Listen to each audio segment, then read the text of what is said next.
வணக்கம். இன்றைய talk with முத்தலிஃபில் நம்ம விவாதிக்க இருக்கிற விஷயங்கள், திமுக கூட்டணி உறுதியானது. ஆனால் நைட்டு ஒரு மாற்றம் வந்திருக்கு. நேற்று அதிமுக கூட்டணியோட தொகுதி பங்கீடு, தாவேக்கால சின்ன சின்ன மாற்றங்கள் முன்னேற்றத்தை நோக்கி போயிட்டுருக்கா என்னன்னு பார்க்குறோம். அதற்கு முன்னாடி ஈரான் சம்மந்தப்பட்ட விஷயங்கள் நம்ம பேச இருக்கிறோம். ஈரான் சம்மந்தப்பட்ட விஷயங்களில் நிறைய முன்னேற்றங்கள் இருக்குது. அதை ப்ராம்ப்டாக நம்ம தெரியப்படுத்துகிறோம். எங்களுக்கு கிடைச்ச தகவல் மட்டும் தான் நாங்கள் கொடுக்குறோம். அது கண்டிப்பாக நீங்கள் எல்லோரும் பாருங்கள். அதில் உங்களுடைய கருத்துக்களையும் எங்களுக்கு கொடுங்க. வெளிநாட்டில் வசிக்கிறவங்களும் உங்களுடைய கருத்துக்களை எங்களுக்கு கொடுங்க.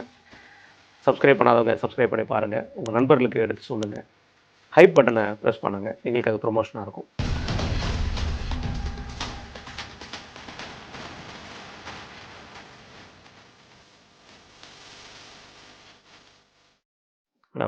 வணக்கம். ஆனால் நேற்று சாத்தாங்குளத்தில் அந்த ஃபெனிக்ஸ் ஜெயராஜ் வழக்கில் தீர்ப்பு கொடுத்துருக்காங்க. இவங்க குற்றவாளிங்கிற சொல்லிட்டாங்க. 30ஆம் தேதி தீர்ப்பு வாசிக்கப்படுங்கிற மாதிரி தான் சொல்லியிருக்காங்க. அதில் ஒரு வார்த்தை ஜட்ஜி சொல்லியிருக்கிறது நீங்கள் ஃபோனில் பேசுனதெல்லாம் எங்களுக்கு ஒரு இடல் கிடச்சிது, அப்பாவும் மகனும் கிடச்சிருக்காங்க, அடித்து பழகலான்னு சொன்ன வார்த்தை. அது மாதிரி அவங்கள அடித்ததில் பின்பக்கம் சதையே இல்லாமல் இருந்த விஷயங்கள், இந்த மாதிரி பல்வேறு குற்றச்சாட்டுகளை சொல்லி 9 பேருமே குற்றவாளிகள்ங்கிற ஒரு தீர்ப்பு கொடுத்துருக்குறாரு. எப்படி பார்க்குறீங்க? மிக கொடூரமான ஒரு தாக்குதல்ன்றது தான் அந்த டைமில் நடந்தது. சாதாரண மேட்ரு. கொரோனா காலத்தில் அந்த கடையை அடைக்கிறதுல சம்மந்தமாக இவங்களுக்கு ஏற்கனவே அவங்க மேலே கோபம் வந்துருக்குது. அந்த கோபத்தில் அடிப்படையில் இவங்களை கூட்டிகிட்டு போய் அடினா நீங்கள் சொல்கிற மாதிரி 4-5 லுங்கி மாற்றுற அளவுக்கு ப்ளீடிங் ஆகிட்டு இருந்தது. இது என்ன கொடுமைன்னா ரிமாண்ட் பண்ணாங்க பாருங்கள். அதையும் வச்சுட்டு அப்போ அவங்கள என்ன பண்ணுறது? ஹாஸ்பிட்டலில் செக் பண்ணவங்க நிலைமை இருந்துச்சு. அவங்கள என்ன பண்ணுறது? அடித்த காவல்துறை இதுன்னா ஹாஸ்பிட்டலில் எப்படி அவங்கள ரிமாண்ட்? அவங்க ஏன்னா குற்றவாளியாக கணக்கிடல? அது என்னன்னு தெரியல. அது இது பண்ணணும். அப்போ இது ஒரு கொடூரமான ஒரு விஷயமா அதிமுக ஆட்சியில் நடந்ததுனால வெளியே வந்தது. இவர்கள் ஆட்சி நடந்திருந்தால் சாதாரணமாக அவர்களே செவத்தில் உடம்பு தேய்ச்சதுனால அப்படி வந்ததுன்னு கூட ஏதாவது சொல்லியிருப்பாங்க. அப்போ அந்த மாதிரி விஷயங்கள்லாம் ரொம்ப முக்கியமாக நம்ம பார்க்கணும்.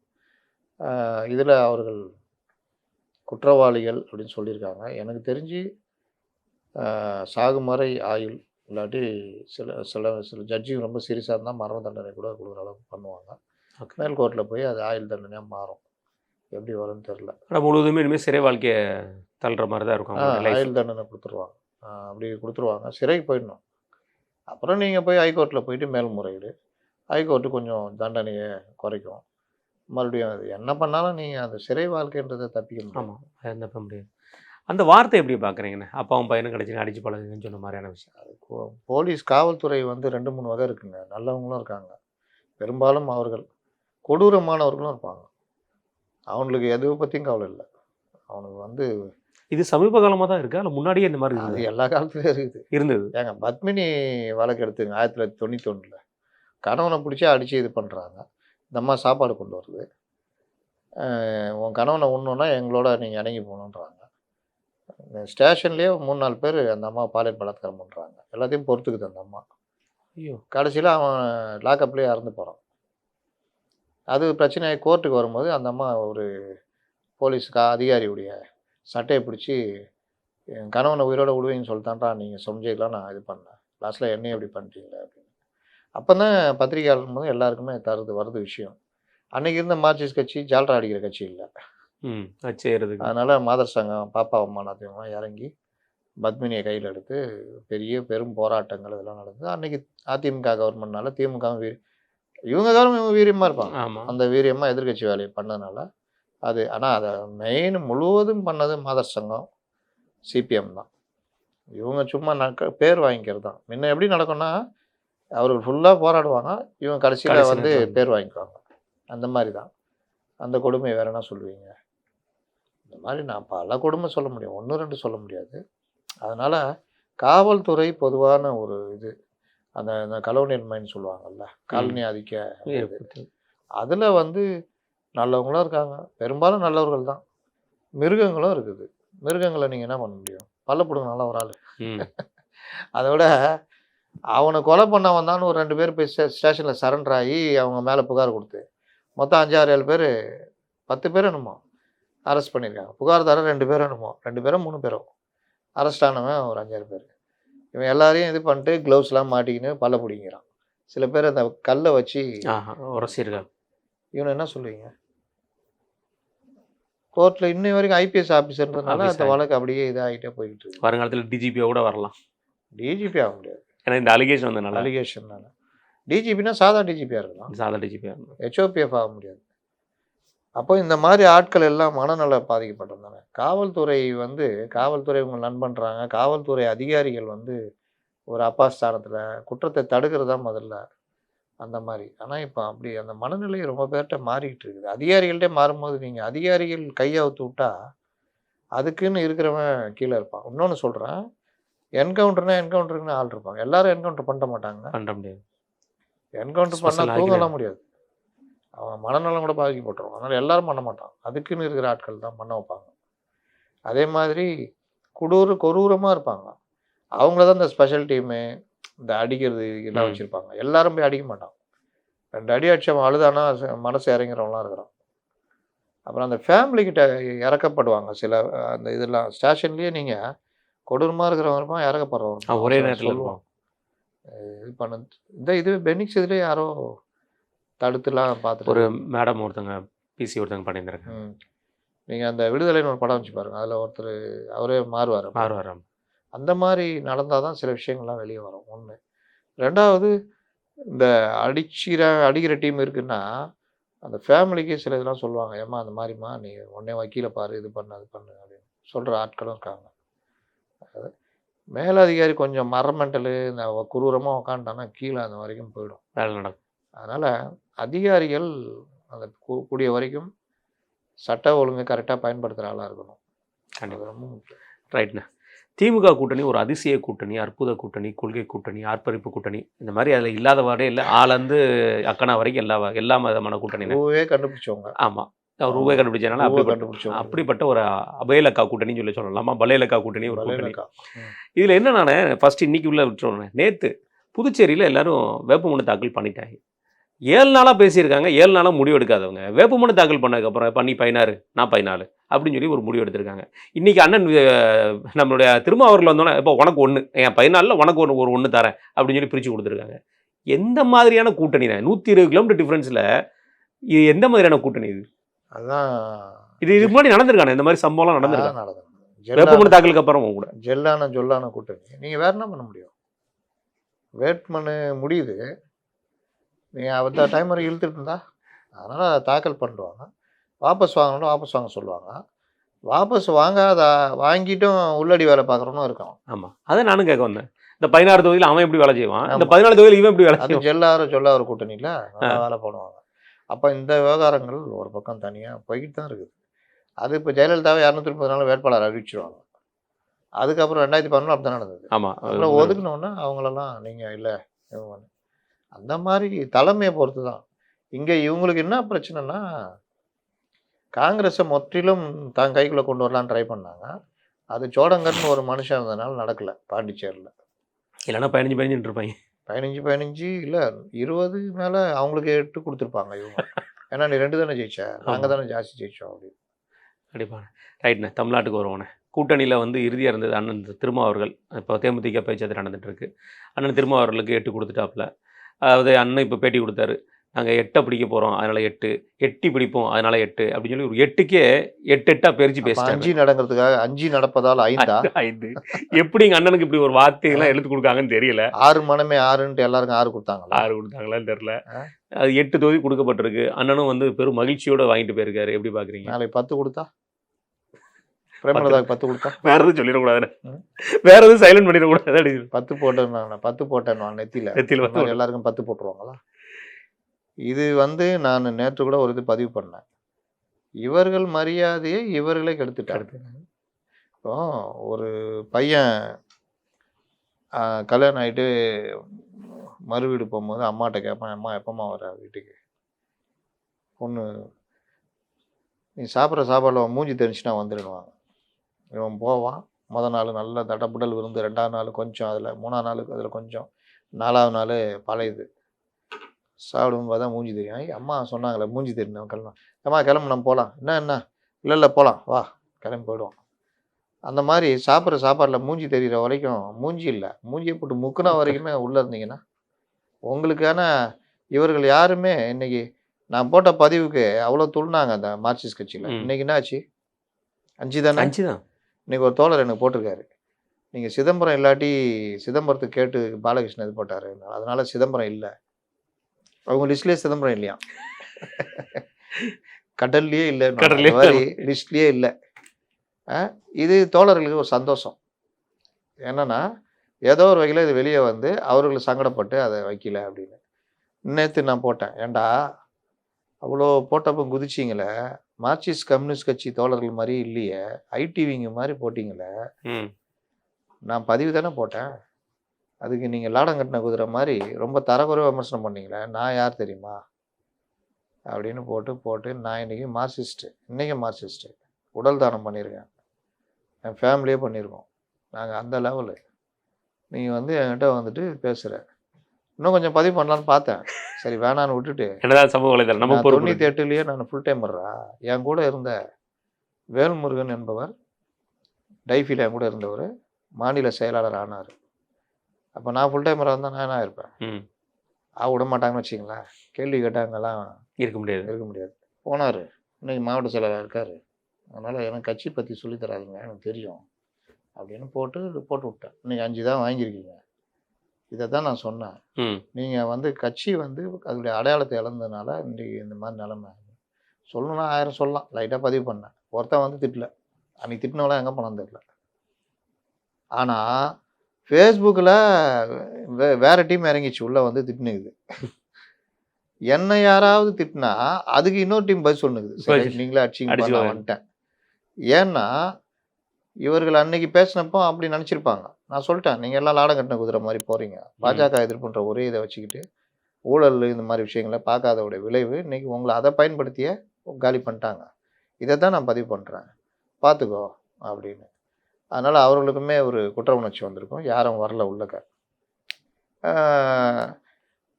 இந்த கம்யூனிஸ்டுகளுக்கும் விடுதலை சிறுத்தைகளுக்கும், அதாவது மக்கள் நல கூட்டணி, அவங்களுக்கு நம்ம சொல்கிறது என்னென்னா, மக்கள் நல கூட்டணியாகவே நீங்கள் ட்ராவல் பண்ணிருக்கலாம். நாங்கள் மக்கள் என்ன டைம்னாலும் மக்கள் நல கூட்டணி ஃபார்ம் ஆகி பேசுற ஒரு உதாரணம் வேணா இந்திய கூட்டணியை பார்த்துக்கோங்க. இந்திய கூட்டணி அதிமுகவோட கூட்டணி அவ்வளோ வித்தியாசம். மக்கள் நல கூட்டணியாக ட்ராவல் பண்ணியிருந்தா ஊழல் விவகாரங்களில் இந்த விவகாரங்களில் மக்கள் நல கூட்டணி இப்படி பார்க்குது, மக்கள் நல கூட்டணி இப்படி பார்க்குதுன்னு ஒவ்வொரு விஷயத்தையும் கொண்டு போயிருக்கலாம். தூய்மை பணியாளர் பிரச்சனையா நீ ப்ரைவேட்டைஸ் கூட பண்ணிக்கோ, ஆனால் அவருடைய உரிமையை பாதிக்கிறது நாங்கள் அனுமதிக்க மாட்டோம். இது மக்கள் நல கூட்டணி இப்படி பார்க்குது, இவரோட தொகுதி பங்கீடு தான் தவிர நாங்கள் கூட்டணி தனி தான் அப்படின்னா பயம் இருக்கும் ஸ்டாலினுக்கு. நீங்கள் வந்து ஜெயிச்சிங்கன்னா அதுக்கு நாங்கள் தான் காரணம். இப்போ என்ன அறிக்கை விட்டுருக்கணும், உங்கள் தந்தை இறந்த பொழுது உங்களுக்கு அடையாளம் கொடுத்தது நாங்கள் இல்லைன்னா நீங்கள் கிடையாது. ஆமாம். அப்போ இன்றைக்கி நீங்கள் 26% மட்டும் வச்சு நீங்கள் ஆட்சி பிடிக்கல, 45%னா அதில் நாங்கள் இருக்கோம். எங்களுடைய நம்பகத்தன்மை தான் அந்த 10-15% நமக்கு ஓட்டாக மாறிச்சு. இன்றைக்கி அதை எல்லாத்தையும் மறந்துட்டு நேற்று வந்தவர்களாம் உள்ள கட்சிக்குள்ளே சேர்த்துட்டு திமுக ஆட்சிக்கு எதிராக செயல்படுறோம் சேர்த்துக்கிட்டு இன்றைக்கி எங்களை ஓரம் விட்டுறது துரோகத்தனம். இது சரியான இது கிடையாதுன்னு ஓப்பனாக பேசணும். பேசிட்டு அடித்து இறங்கி அடிக்கணும். நாங்கள் கிளம்புறோம், நாங்கள் இதுன்னு. இன்னொன்று இவர்கள் செய்த இன்னொரு தவறு, இந்த லாடம் கட்டின வேலை. அதிமுக தனியாக இருந்தப்போ நீங்கள் அவங்கள கண்டுக்கல. தாவேகா வந்த பிறகு தாவேகாவை பயன்படுத்தியிருக்கணும். எப்படி பயன்படுத்தியிருக்கணும், நாங்கள் வந்து தேர்தல் நேரத்தில் தான் முடிவெடுப்போம். மக்கள் நல கூட்டணி திமுகவா தாவேகாவா அல்லது யாருடன் என்பதை நாங்கள் தான் முடிவு பண்ணுவோம். அப்போ தான் நாங்கள் முடிவு பண்ணணும்னு சொல்லி தான் பயந்து என்ன ஆனாலும் நான் கதவை சாத்திட்டேன் நீ இங்கே தான் சொன்னால் அப்புறம் என்ன ஆகுறது. இன்னொன்று தனித்தன்மை இழந்தது. என்ன தனித்தன்மை, புத்தக வெளியீட்டு விழாவுக்கு நீங்கள் போகக்கூடாதுன்னா இவர் போல. என் கட்சி விழா நான் எந்த கூட்டத்துக்கு போகணும் நான் தான் தீர்மானிக்கணும். அது ஒரு பத்திரிகை நடத்துகிற விழா. நான் 2 கட்டுரை எழுதியிருக்கேன். அதில் என் பொதுச் செயலாளர் ஒரு கட்டுரை எழுதியிருக்காரு. என்னுடைய ஆசானுடைய சம்மந்தப்பட்ட புத்தகம். அதுக்கு நான் போகணுமா வேணாம் நான் தீர்மானிக்கணும், நீங்கள் தீர்மானிக்காதீங்கன்னு சொல்லியிருந்தா அன்றைக்கி பயந்துருப்பாப்புல ஸ்டாலின். இல்லைண்ணே, ஆதவ் அவர்களை நீக்கிறதுக்கு 2 முறை வந்து நம்ம தலைமைச் செயலகத்தை கூப்பிட்டு வச்சு பேசினார் முதலமைச்சர் கேம்ப் ஆஃபீஸ். அதுதான் இது முன்னாடி வரைக்கும் நீங்கள் முதலமைச்சர் கேம்ப் ஆஃபீஸ்க்கு எப்போ வந்திருக்கீங்க? முதலமைச்சர் ஆதவ் சொன்னது என்ன சொன்னார், நீங்கள் தான் எங்களுக்கு வாழ்வு கொடுத்தீங்க, உங்களால் தான் நாங்கன்னா அப்போ எங்களால் தான் நீங்கள் எங்கள் தலைவருக்கு பொதுச் செயலாளர் ஆகிறதுக்கு இது துணை முதல்வர் ஆகிறதுக்கு தகுதி இல்லையான்னு கேட்டார். இது என்ன பெரிய கூட்டணி தர்மத்துக்கு எதிராக பேசினது? இல்லை, அவர் கட்சிக்கு எதிராக என்ன பேசிட்டாரு? அவரை வெளியேற்றியே தீரணும்னு அவ்வளோ நெருக்கடி. அப்படி பார்த்தா ராஜா சொன்னார் உங்களை ஜாதி கட்சின்னு. பல விஷயங்கள் பலரும் தான். அப்போ ராஜா கண்ணப்பெல்லாம் காங்கிரஸ் திட்டலையா? ஒரு விஷயம் சொல்லிடுறேன், நேற்று முழுவதும் ராஜகண்ணப்பன் ட்ரை பண்ணியிருக்காரு ஏடிஎம்கே வர்றதுக்கு. ஓ அவர் மகனுக்கு சீட்டு, அவர் நிற்கல, இவருக்கு சீட்டு இல்லைன்ட்டாங்க போலங்க முதுகுளத்தூரில். சரி. ட்ரை பண்ணி இன்னொரு அமைச்சருமே மூத்த அமைச்சருமே அவருக்காக கேகேஎஸ்ஆரா, அது பழைய கதை. இது எடப்பாடி ஒப்புக்கொள்ளாததால் இதுவரை நிற்கிது. எப்போ வேணாலும் மாறலாம். அப்போ இவர் உங்களுக்கு இந்த கூட்டணி தண்ணியில் இழந்து சாம்சங் விவகாரமா, தூய்மை பணியாளர் விவகாரமா, ஜாதி ஆணவ படுகொலையா, ஊழல், டாஸ்மாக் உங்கள் ஆளுங்க தான் வெளியே கொண்டு வந்தாங்க. அந்த டாஸ்மாகில் ஊழல் ஈடியை கண்டுபிடிச்சா அவ்வளோ பெரிய பட்டியல் கொடுக்குது. மணல் எவ்வளோ பெரிய 4800 கோடின்னு ஈடியே கொடுக்குது. இப்போ கேஎன்ஆர் இருக்குது. எதுக்காவது யாராவது வாய் திறந்தீங்களா? அப்புறம் நீங்கள் வந்து ஒத்த கொள்கைன்னா அந்த ஒத்த கொள்கை இதுதான். ஆமாம். திமுக என்ன நிலைப்பாடோ அதே நிலைப்பாடு உங்கள் நிலைப்பாடு. இல்லைண்ணா, இது எல்லாத்துக்கும் வாய் திறக்காம கஷ்டத்தை அனுபவிக்கிறாங்க. ஆனால் கிரெடிட்ஸ் எல்லாமே திமுகவுக்கு போகுது. ஏதாவது ஒரு நல்ல திட்டம்னா திமுக தான் காரணங்கிற போயிடுறீங்க. இப்போ இவ்வளவு மூட்டையை சுமந்தீங்களே, சுமந்தைக்கு தான் பதிலா? அவ்வளோதான். அடிமைகளுக்கு வாழ்வு இல்லைன்னு இதை சுட்டி காமிச்சா கோபம் வருது. இவருக்கு சீட்டு குறைக்கிறாங்கன்னு என்ன அழுது புலம்புனாரு? புலம்பல் தான் அது. இந்த பொண்டாட்டிங்க இப்போ அம்மா வீட்டுக்கு போகணுன்னு சொல்லும் பொண்டாட்டி, இதெல்லாம் வேணாம், கையில் செலவு காசு இல்லை, ரொம்ப டைட்டாக இருக்குது, அடுத்த மாதம் பார்த்துக்கலாம், இல்லை அடுத்த லீவுக்கு பார்த்துக்கலான்னு இந்த அம்மா வாரமாக உட்காந்து புலம்பிகிட்டு இருக்கோம். இவ்வளோ நாள் இது பண்ணி என்ன கஷ்டத்தை கண்டோம், என்னத்தை கண்டோம், ஒரு நினச்சபடி நடக்க முடியுதா? ஒரு ஊருக்கு என்னென்னமோ செலவு பண்ணுறாங்க, நமக்கு மட்டும் இந்த மாதிரி விஷயம்னா என்ன புலம்புற அப்படின்னா, என் கஷ்டத்தை புலம்ப கூட கூடாதா? உங்கள் இஷ்டத்துக்கு எல்லாம் பண்ணுவீங்களா? நான் பேசுறது கூட உரிமை இல்லையா அந்த வீட்டில்? அப்படி இப்படின்னு இதாகும். அட்லீஸ்ட் ஒரு மனைவிக்கு ஒரு கணவனாக கேட்டாப்புல, இங்கே அண்ணன் யாருமே கேட்கலண்ணே. கேட்க மாட்டாங்க. அப்போ என்னன்னா அந்த புலம்பல் தான் நான் பார்த்தேன் நேற்று. நம்மை வளர விடாமல் தடுக்கிறார்கள், நம்மை முடக்குகிறார்கள், நம் வளர்ச்சி அவர்கள் பொறுக்க முடியவில்லை. யாருக்கு? திமுக தான், வேற யாருக்கு? அந்த புலம்பல கேட்டிருந்தாங்கன்னா இதை சொல்லியிருப்பாரு, எங்களுக்கு புலம்புவதற்கு கூட உரிமை இல்லையா? ஏன்னா கேட்டதே 10, அதில் எனக்கு சொற்பமாக தான் சீட்டு கிடைக்கும். உங்களுக்கு 75% எட்டு கொடுத்துட்டாங்களா, அப்புறம் என்ன சொற்பம்? அப்போ எதில் நீங்கள் தப்பு பண்ணுறீங்க? அப்போ உங்களுக்கு இதுக்கு கூட கம்மியாக தான் சொல்லியிருக்காங்க. பத்திரிகைகள் போடுறது பார்த்தீங்கன்னா ரொம்ப எனக்கு வருத்தமாக இருக்குது. 6 தொகுதி தனி தொகுதி, 2 தொகுதி பொது தொகுதி, 2 தொகுதி பொது தொகுதி கொடுத்துட்டாங்களாமே. ஏன்னா போனதோட கூட 2 தொகுதி பொது தொகுதி தான் நின்னாங்களா? திருப்பூர்ல பொது தொகுதி தான். ஆலூர் ஷானவாசும் பாலாஜியும், பாலாஜி தானே அவர், பாலாஜி 2 பேரும் என்ன பொது தொகுதி தான் நின்னாங்க. அப்புறம் அது ஒன்று.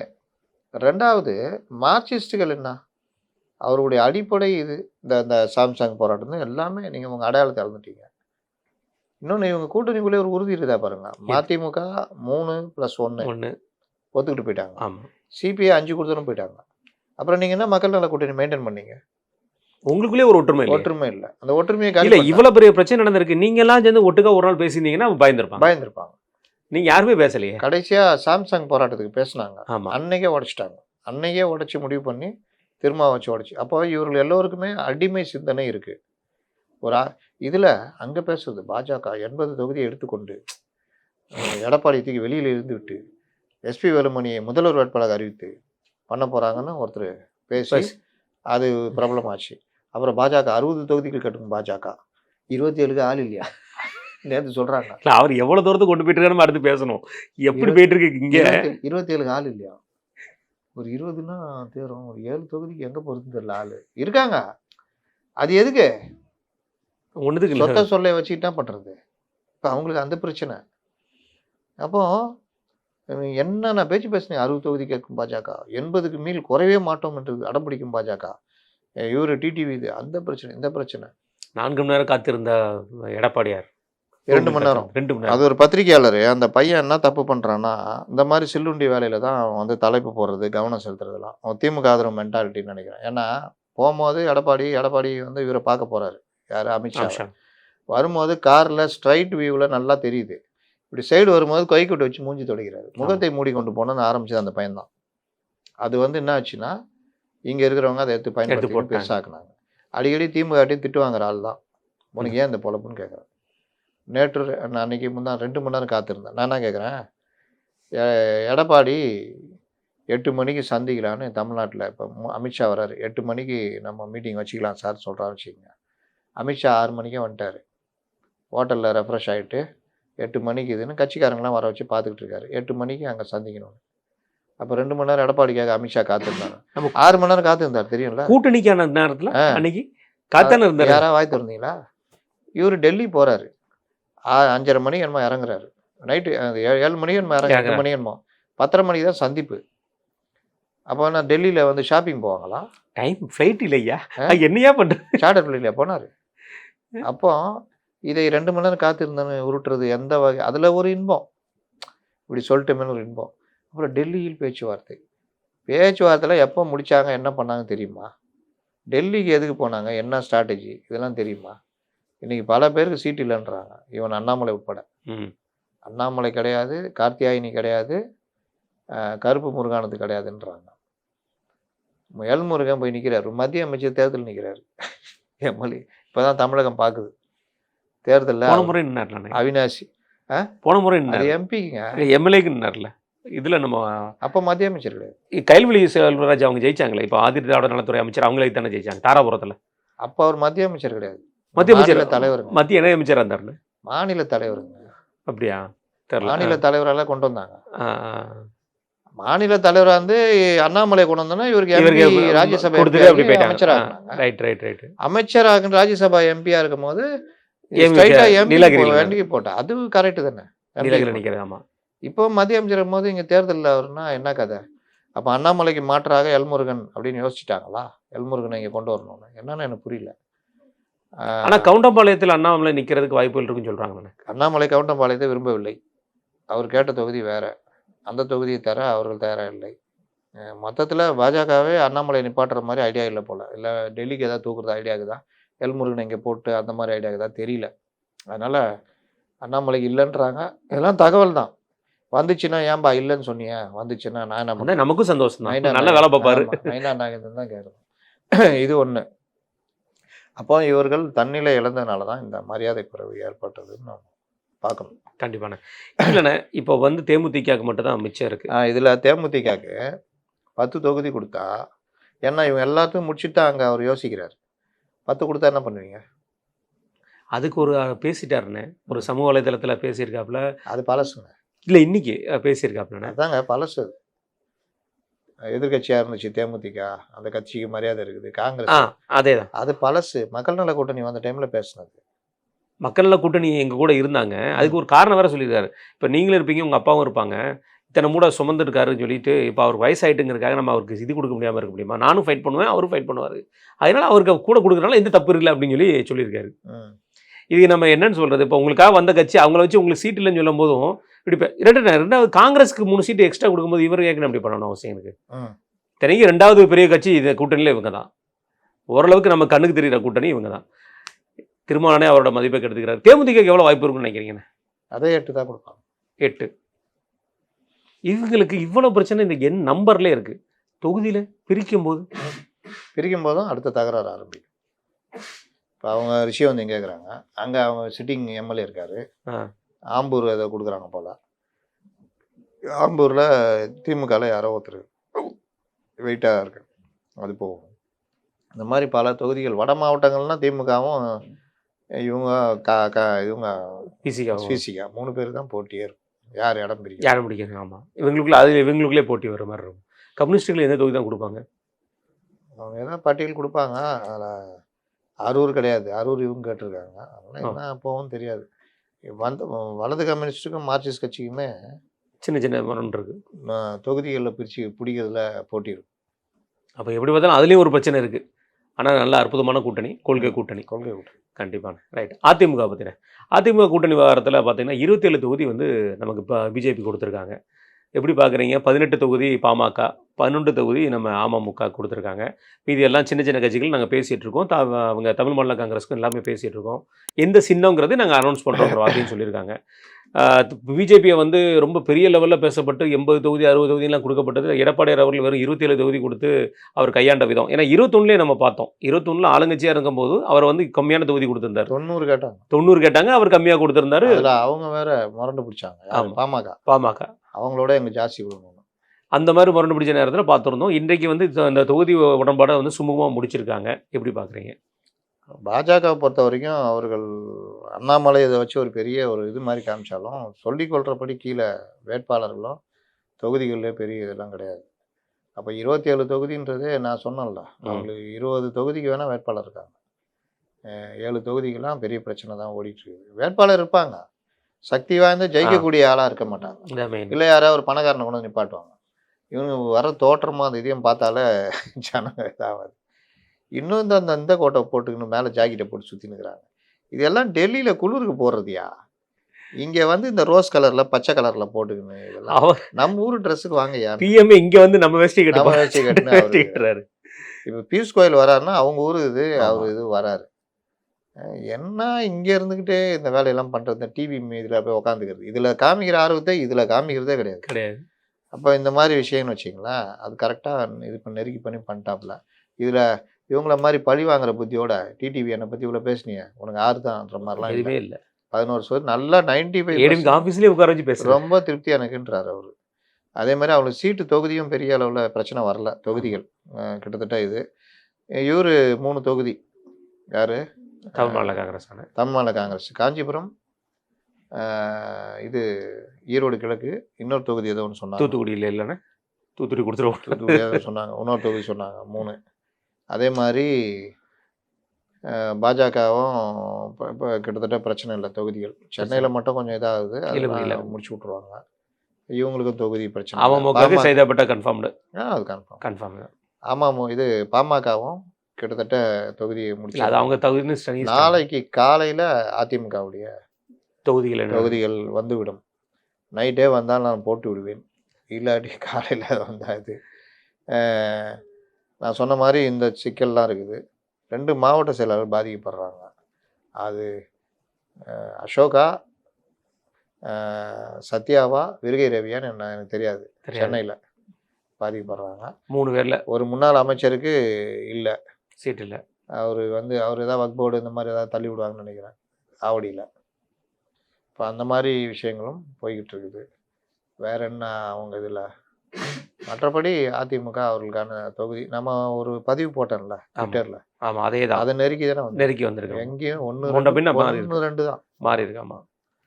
இதில் இவங்க மற்ற கட்சியில் இப்போ தமிழ் மாநில காங்கிரஸ் ஜான் பாண்டியன் அவர்கள்லாம் எந்த சின்னத்தில் நிற்க வாய்ப்பு இருக்கு? தமிழ் மாநில காங்கிரஸ் தனி சின்னத்தில் நிற்பாங்க, சைக்கிள்லேயே. ஜான் பாண்டியன் இவங்கெல்லாம் ரெட்டையில தான் நிற்பாங்க. இந்த சைடு இருக்கிறவங்கெல்லாம் தாமரை. ஓகே. இப்போ தாமரை அதனால தான் சொன்னானே 35ன்னு போட்டது.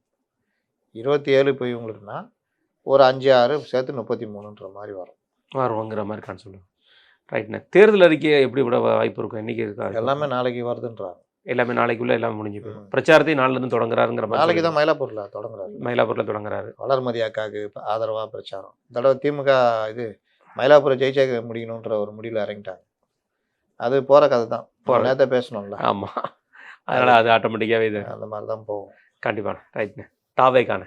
தாவேகா விஷயத்தில் நமக்கு நிறைய மாற்றங்கள் பார்த்துட்ருக்கோம். ஏன்னா தேதியாக இது பண்ணிட்டாங்க, வேட்பாளர் அனௌன்ஸ் பண்ணிட்டாங்க, வேட்புமனு தாக்கலும் முடிச்சிட்டாங்க. பிரச்சாரத்துக்கு என்ன செய்ய போகிறாங்க? இந்த தேர்தல் நமக்கு தமிழ்நாட்டோட முன்னாடியே வருது. எப்படி போயிட்டுருக்கு தாவேகா சூழ்நிலை? தாவேகா பாண்டிச்சேரி ஏற்கனவே ரெடி பண்ணி வச்சுருந்ததை அவங்க வெளியிட்டாங்க. அதில் நேற்று இந்த விமர்சனங்கள்லாம் பார்த்தோம். ஆமாம். இது தமிழ்நாட்டை பொறுத்த வரைக்கும் 234க்கும் வேட்பாளரை கிட்டத்தட்ட ரெடி பண்ணிட்டாங்க.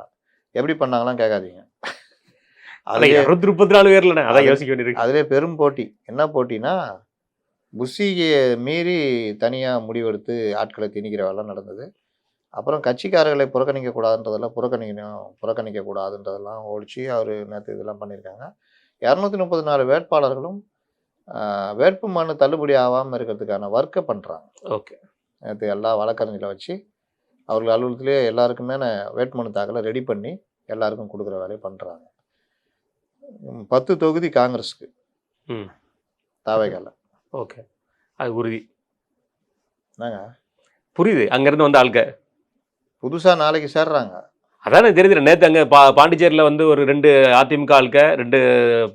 ஆமாம், இங்கே புதுசாக சேர்றாங்க. நாளைக்கு தான் அவங்க முகம் வெளிப்படும். கடன் வாங்குறது அது தெரியுதுண்ணே. அதனால் 10 பேருக்கு நான் அந்த கேள்வி கேட்கணும் வந்திருந்தேன். ஏன்னா 6 வேட்பாளர் பிஜேபி சைட்லேருந்து 2 வேட்பாளர், அதிமுகலேருந்து 2 வேட்பாளர்னு ஏற்கனவே எடுத்து போட்டிருக்காங்க. இவங்கெல்லாம் நாளைக்கு இங்கே இருப்பாங்களான்றதுலாம் உத்தரவாதம் கிடையாது. என்ன கடைசி நேரம் மாறுதெல்லாம். நம்ம தேமுதிகக்கு ராஜ்யசபா எம்பி கொடுக்குறோம், அதை பார்த்து வளர்ற கட்சி தானே இதுவும். அப்போ இதுவும் அதே மாதிரி தானே இருக்கும். அதனால இந்த மாதிரி இப்போ ஒரு 10 பேருக்கு நாளைக்கு அவங்க மேடை ஏற்ற போகிறாங்க. காங்கிரஸுக்கு அப்போ தான் தெரியும்னு நினைக்கிறேன். நான் நேற்று நைட்டு போட்டேன்னா காலைல போட்டேன்னு நினைக்கிறேன், பதிவு போட்டேன். இதுதான் நிலமை. அதனால் அவர்களும் தேர்தலை சந்திக்க தயாராகிட்டாங்க. விஜய் வந்து பிரச்சாரத்துக்கு போவாரான்னு தெரில. எல்லா வேட்பாளரும் கூப்பிட்டு ஃபோட்டோ எடுத்து கையில் கொடுத்துருவாங்க. அதை வச்சு நீ எதாவது பண்ணிட்டு போன்றுவாங்க. வீட்டுகளுக்குலாம் அனுப்பி வைக்க மாட்டாங்கண்ணா? வீடுகளுக்குலாம் அனுப்பி வைக்க மாட்டாங்க. இந்த போஸ்ட் கார்டில் எதுவும் ஃபோட்டோ போட்டு. அதான் ஒவ்வொரு வீட்லையும் விஜய் இருக்கிறாப்லையே. அதனால தேவைப்படாது. அவரே அவங்க வீட்டில் அவங்க அம்மா அப்பாவெல்லாம் பார்த்துக்குவார். ஏம்மா நான் நிற்கிறேன் பார்த்துக்குமா. ஆனால் வட்ட நம்ம இந்த எலெக்ஷனோட கோட் ஆஃப் கான்டக்ட் வந்தோடனே திமுக வந்து எந்த பரிசு பொருள் கொண்டு போச்சு, அதிமுக அந்த பரிசு பொருள் கொண்டு போச்சு நம்ம பிடிக்கிறத பார்த்துருக்கோம். ஆனால் இந்த இடம் அவங்க 2 பேரும் பிடிபடல. பிடிபடுறது எல்லாமே தாவேக்காவாக தான் இருக்குது. நேற்று கூட நான் ஏற்கனவே சொன்னேன்ல, இவர்களுக்கு அந்த தேர்தல் நடைமுறை தெரியாமல் எத்தனை பேர் என்ன நான் வம்பில் தொட போகிறேன். எல்லாம் தேர்தல் செலவின கணக்கில் வரும். 40 லட்சம் செலவு பண்ணணும். இந்த மாதிரி போய் மாட்டி கீட்டி அந்த செலவு இஷ்டத்துக்கு போஸ்ட் அடிக்கிறது, அதை போடுறது, அலுவலகம் தருவது அதெல்லாம் பண்ணாங்கன்னா கதை முடிஞ்சிடும். ஆட்டோமேட்டிக்கா. ரைட்ண்ணே. ஈரான் பிரச்சனைண்ணே. ஈரான், இஸ்ரேல், அமெரிக்காவோட பிரச்சனை. நேற்று ஈவினிங் வந்து அமெரிக்க அதிபர் ட்ரம்ப் அவர்கள் வந்து அனௌன்ஸ் பண்ணியிருந்தார். 5 நாள் வந்து போர் நிறுத்தம் பாஸ் பண்ணுறேன், வார் பாஸ் அப்படிங்கிற மாதிரி சொல்லியிருந்தார். எதுக்காகன்னா அவர் 48 மணி நேரம் கெடு கொடுத்துருந்த ஒரு விஷயத்துக்காக, எரிசக்தி பொருள் அந்த மாதிரி விஷயங்களுக்கு நாங்கள் மின்சாரம் சம்மந்தப்பட்ட விஷயங்களில் ஹார்மோஸில் அடிக்க மாட்டோம், இந்த மாதிரி இடங்களில் நாங்கள் அடிக்க மாட்டோம்னு சொல்லிட்டு ஒரு வார் பாஸ் கொடுத்துருந்தாங்க. அது தொடர்ந்து வந்து வர்த்தகம்லாம் நிறைய மாற்றங்கள் வந்து அந்த அமெரிக்காவோட வர்த்தகத்துலேருந்து நிறைய மாற்றங்கள் பார்த்தோம். நம்மளுடைய க்ரூட் ஆயில் அப்படியே இறங்கிட்டு கோல்டு வந்து நேற்று 7500 வரைக்கும் இறங்கியிருந்த கோல்டு திருப்பி 5000 கூடிடுச்சு. இன்றைக்கும் திருப்பி கோல்டு இறங்கியிருக்கு. இவர் வந்து ஒரு ட்ரேடர் மாதிரியே ஒரு பிஹேவியர் பண்ணிட்டு இருக்காரு. அது ஒரு வார் சம்மந்தப்பட்டதில்லை, ஒரு கிட்டத்தட்ட உலகம் சம்மந்தப்பட்ட வெஸ்ட் ஏஷியா சம்மந்தப்பட்ட இடத்துல இந்த மாதிரி ஒரு சேட்டையை பண்ணிட்டு இருக்கிறாரு. இப்போ நம்ம பேசுறதுக்கு முன்னாடி தான் அதுவும் ஒரு செய்தி வந்திருக்கு. இந்தியனோட மீடியாலேருந்து போடுறது என்னன்னா, காபினியோட மகன் வந்து அதை ஒத்துக்கிட்டாரு, நெகோசியேஷனுக்கு அக்செப்டட். ஆனால் நெகோசியேஷன் பேசணும், டேர்ம்ஸ் அண்ட் கண்டிஷன்ஸோட பேசணுங்கிற மாதிரி சொல்கிறாங்க. எப்படி பார்க்குறீங்க? வார் ஆரம்பிக்கும் போது என்னமோ ஒரு சந்தோஷமாக தான் ஆரம்பித்தார். நம்ம ஒரு வாரத்துக்குள்ளே முடிச்சு விட்றலான்னு. அது முக்கியமான இது கமேனியை கொண்டுட்டா அதுக்கப்புறம் ஈரான் பயந்துரும் ஒன்றும் இல்லைன்னு. அதுக்கேற்ற மாதிரி கமேனியை கொன்னாங்க. ஆனால் ஈரான் அதுக்கப்புறம் தான் இன்னும் வெறி கொண்ட வேங்கை மாதிரி இதாகிட்டாங்க. ஏன்னா அவங்கள வந்து தேன்கூட்டில் கல்லடிச்ச மாதிரி, நம்ம அடிக்கடி சொல்கிற மாதிரி தேன்கூட்டில் கல்லடிச்சிட்டாங்க. அதுக்கப்புறம் எல்லா பேஸையும் அடி பண்ணிட்டு அமெரிக்காவுக்கு சங்கடம் கொடுக்குற எல்லா வேலையும் அவங்க பண்ண ஆரம்பித்தாங்க. அப்போ அவங்க வந்து அமெரிக்காவை என்ன நீ உன் பேஸ் நான் வச்சுருக்கேன், நீ தான் எனக்கு பாதுகாப்பு தரணும், அவன் அடிக்கிறான் என்ன பண்ணுறான்னு. அதில் தான் கத்தார் அடித்தது தான், இஸ்ரேல் அடித்ததோட கத்தார் அடித்தப்போ தான் ரொம்ப கதறினார் ட்ரம்ப்பு. ஆமாம், அது காரணம் அது. இன்னொன்று இந்த சண்டையிலலாம் சில இதெல்லாம் அடிச்சிடுவாங்க உடைச்சுட்டே, அது மட்டும் உடைக்காதரா நீ இருறான்னு அந்த மாதிரிலாம் ஈரான் மிரட்ட ஆரம்பிச்சிச்சு. இல்லைன்னா ஃப்ரெண்ட்ஸ் படத்தில் வரும்லடே இந்த வாட்சை தள்ளிட்டு போக டே பிறா அந்த கதை தான். இல்லை இந்த வில்லன் வரும்போது ஹீரோ மிரட்டுவான். ஏதாவது ஒரு படத்தில் ஏதோ பூஜாடி மாதிரி வச்சுருப்பான், கீழே போட்டுருவானோன்னா அவன் பயப்படுவான், வைடா நீ எதுவும் பண்ணாதரன்னு. அந்த மாதிரி ஈரான் எல்லாருக்கும் அடித்ததெல்லாம் பார்த்தோம். இதில் கடுமையான நஷ்டம் எல்லா நாடுகளுக்குமே, எல்லாருக்குமே கடுமையான கோபம். ஆமாம். அப்போ போகிற நிப்பாட்டத்தில் எல்லாருக்குமே விருப்பம், அமெரிக்காவுக்கும் விருப்பம். ஆனால் எப்படி அசிங்கமாகிடுச்சே அப்படின்றது ஒரு பக்கம். இஸ்ரேலுக்கு பலத்த அடி, ஈரானுக்கும் பலத்த அடி. ஆனால் நீங்கள் பார்த்தீங்கன்னா பலத்த அடி வாங்கிறது கொள்கை அளவில் அடி வாங்குறவனுக்கும் கூலிக்கு அடி வாங்குறதுக்கும் வித்தியாசம் இருக்குது. கொள்கை அளவில் அடி வாங்கினதுனால ஈரான் வந்து இனி என்னானாலும் நான் பார்த்துட்றேன் அப்படின்ற மாதிரி, நான் அழிஞ்சேன்னா எல்லாரையும் அழிச்சிட்டு போவேன். அமெரிக்காவுடைய பயம் எங்கன்னா காருக்கு அடிக்கும் போதே அந்த இதை அடிக்கலை. அப்போ அவன் அதை வச்சு மிரட்ட தான் செஞ்சான். ஹார்மோஸ் வந்து பெரிய பிரச்சனை. அவன் ரொம்ப ராஜதந்திரமாக ஹார்மோஸ் வந்து பார்த்துக்கிட்டு பண்ணியிருந்தான். இப்போ ஹார்மோஸை திறந்து விடலன்னா 48 மணி நேரத்தில் அடிப்பேன்னு சொன்ன அமெரிக்கா திடீர்னு இறங்கி வந்து அடிப்பேன்னு அவன் சொல்லிட்டான், நீ என்னை அடிச்சேன்னா நான் எங்கெங்கெல்லாம் அடிப்பேன்னு எனக்கு தெரியாதுன்னு சொல்லிட்டு அணுவாயுதம் லிஸ்ட்டு போட்டான். அப்போ அமெரிக்காவுக்கு பெரிய பிரச்சனை. அமெரிக்காவுக்கு இந்த ட்ரம்ப்புக்கு இருக்குன்னா இருந்தாலும் மற்றவர்கள் இருப்பாங்கல்ல, ஆமாம், அவர்கள் அழுத்தம் கொடுப்பாங்கல்ல, இது ஒரு பக்கம். இவர் கூப்பிட்ட நேட்டோ நாடுகள்லேருந்து யாருமே மதிக்கலை. இல்லை, ரெண்டாவது அவங்க பார்ட்டிலே வந்து பெருசாக வந்து ஒரு என்ன சொல்கிறது, ஒரு கலகலப்பை வந்திருக்கு. ஏன்னா நீங்கள் உடனே போகிற நிப்பாட்டணும், எப்படி நிப்பாட்டுவேன், அதுக்கு எனக்கு காரணம் அது மட்டும் சொல்லலை.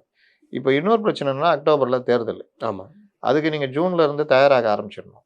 ஃபண்டு இந்த மாதிரி விஷயம், மாகாணங்களில் ஓட்டு வாங்குறதெல்லாம், இதை ஒரு பெரிய இஷ்யூவாக எதிர்கட்சிகள் கொண்டு போகும்.